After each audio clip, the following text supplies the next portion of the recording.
په ډسټریکټ چارسده کې انتظامی چې کمدانو یو میاشتنیز د صفایي مهم شروع کړی دی او د څو ورځو نه هغه دوی وایي چې ښه په زور و شور سره روان دی. د چارسدې په یو علاقه چې هغې ته د قاضیخیلو پل ویل کېږي په دغه علاقه کې و او د هغې د صفایي صورتحال ګورو چې د دې صفایي صورتحال څنګه دی. د دې ځای علاقې والا سره به هم خبرې اترې کوو چې آیا دلته په میاشتو یا په کلونو کې څوک صفایي والا راغلي دي او که نه دي راغلي. د روډ د پاسه کومې شګې چې دي او په دې باندې کوم ټرکونه تېرېږي د هغې په وجه باندې روزانه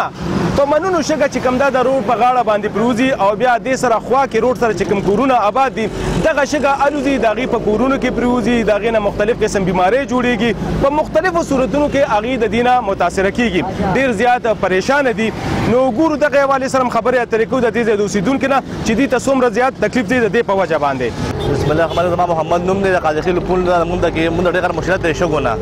دا خیالي ګاډي راځي د خپل ټیکس اخلي دا انتظامیه دا هم نشته چې د پاسه ترپال وتړي او موږ دلته ډېر تکلیف ډېر زیات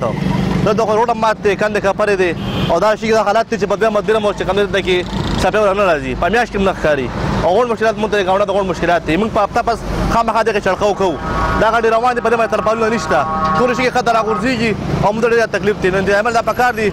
خاص طور ام پی ای منل پکار چې د نظام کومو کې او دې مسله دې حل روباسي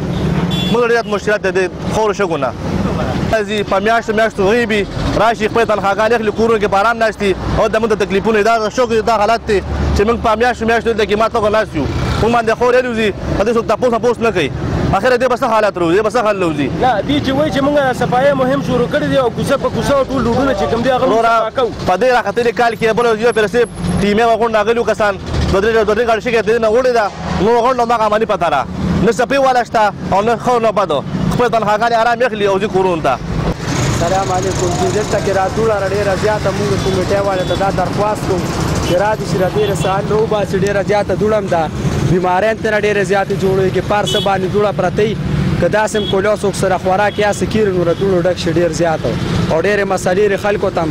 څه په بیمارۍ ډېرې زیاتې او دې دوړو وجه خو ډېر زیات بدخل دی نو موږ حکومت ته ریکویسټ کوو چې رادي شي او ډېرې څه صفایي زموږ ولې راځي یا کمیټۍ ولې راځي او دا شګه تاسو نه اوچتوي یا د خاورو اوچتوي یاره دلته خو بالکل راځي نه څوک تپوس کوي نه څوک پوښتنه کوي بس چې راشي نو وګوري بس هلته خلکو ته وایي دا بارلی او کوم هغه بلی او کوم خو د دې ګنده پاره سم ونه کړل پر ځای باندې دوړې پرتې وي او شل بیمارۍ ته خلکو ته جوړ صفایي ولې بیخي څوک نه راځي راشي ما ته راوړي او بس بیا راځي دې ځای نه دا شګه خوره نه اوچتوي نه کنه حکومت ته موږ ریکویسټ کوو چې یاره موږ راشي او موږ دا کلي لږ په حال کړي.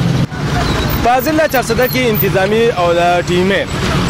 دا خبره کړې ده چې یو میاشتنیز د صفایي مهم به روان وي او د تېرو 10-12 ورځو داسې هغه صفایي مهم روان دی خو ولې د چارسدې د قاضیخیلو علاقې اوسېدونکي وایي چې تر اوسه پورې په دې دومره ورځو کې څه چې په دې دومره کلونو کې چېرته صفایي والا نه وي راغلي چې د سړک په غاړه باندې د شګې دا کم انبارونه پراته دي چې د ګاډو په وجه باندې دلته جمع کېږي یا د ټرکټرو یا د ټرکونو نه غورځېږي کم چې شګه وړي نو دلته د دې په وجه باندې دغه کورونو والا ته ډېر زیات تکلیف دی او دوی وایي چې د دې نه مختلف قسم بیمارۍ جوړېږي او زموږ ټول کورونه چې کوم دي نو هغه د دوړو نه ډک وي. دغه چارواکي دې ته